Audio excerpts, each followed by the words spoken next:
நீண்ட நாள் பாத வெடிப்பும் நிரந்தரமாக மாற மெழுகு போதும். 5 நிமிடத்திலேயே பலன். கால்களில் வெடிப்பு ஏற்பட்டால் நடக்கும் போதும் வலி, காலணி அணிந்தாலும் சிரமம், சில சமயம் வெடிப்பு ரத்தம் வரும் வரை கடுமையாக மாறும். பாத வெடிப்பு வருவதற்கு முக்கிய காரணமே உடலில் இருக்கும் பித்தம் மற்றும் சூடுதான்.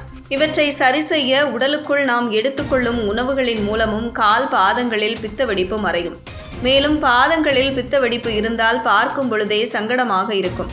என்ன மருந்து தடவினாலும் முதலில் சரியாகுவது போல் இருக்கும், பிறகு மீண்டும் வரும். இதை சரி செய்ய மருந்தகம் செல்லாமல் வீட்டிலேயே எளிதாக செய்யக்கூடிய ஒரு வைத்தியம் இருக்கிறது. தேங்காய் எண்ணெய் மற்றும் மெழுகை சேர்த்து செய்யப்படும் இந்த கிரீம் கால் வெடிப்பை விரைவாக குணப்படுத்தும். முதலில் ஒரு சிறிய பாத்திரத்தில் 2 ஸ்பூன் தேங்காய் எண்ணெயை ஊற்றிக்கொள்ள வேண்டும். அதனுடன் சிறிதளவு மெழுகை நறுக்கி சேர்த்து நன்றாக கலக்க வேண்டும். அதன் பிறகு அடுப்பில் தண்ணீர் வைக்கப்பட்ட பாத்திரத்தின் மேல் இந்த கலவையை கொண்ட கிண்ணத்தை வைத்து சூடேற்ற வேண்டும். சில நிமிடங்களில் மெழுகும் எண்ணெயும் ஒன்றாக கலந்து ஒரு கிரீம் போல மாறிவிடும். இந்த கிரீமை சிறிதளவு குளிர்ந்த பிறகு கால் வெடிப்பு ஏற்பட்டுள்ள இடங்களில் தடவ வேண்டும். வெறும் 5 நிமிடங்களில் அந்த இடம் மென்மையாக மாறும்.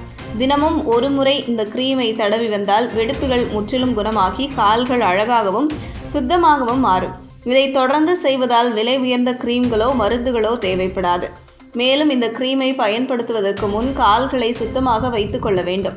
ஒரு டப்பாவில் சூடான தண்ணீர் ஊற்றி அதில் சிறிது உப்பும் எலுமிச்சை சாறும் பிழிந்து வைத்து கால்களை 10 நிமிடம் ஊற வைக்க வேண்டும். பிறகு கால்களை துடைத்த பிறகு கிரீமை தடவினால் அதன் பலன் இரட்டிப்பாகும். இது வெடிப்பை மட்டுமல்லாமல் காலில் இருக்கும் வலியையும் குறைத்து நிம்மதியையும் தரும். இப்படி வீட்டிலேயே எளிதாக செய்யக்கூடிய இந்த வைத்தியம் பல வருடங்களாக மக்களால் பயன்படுத்தப்பட்டு வந்துள்ளது.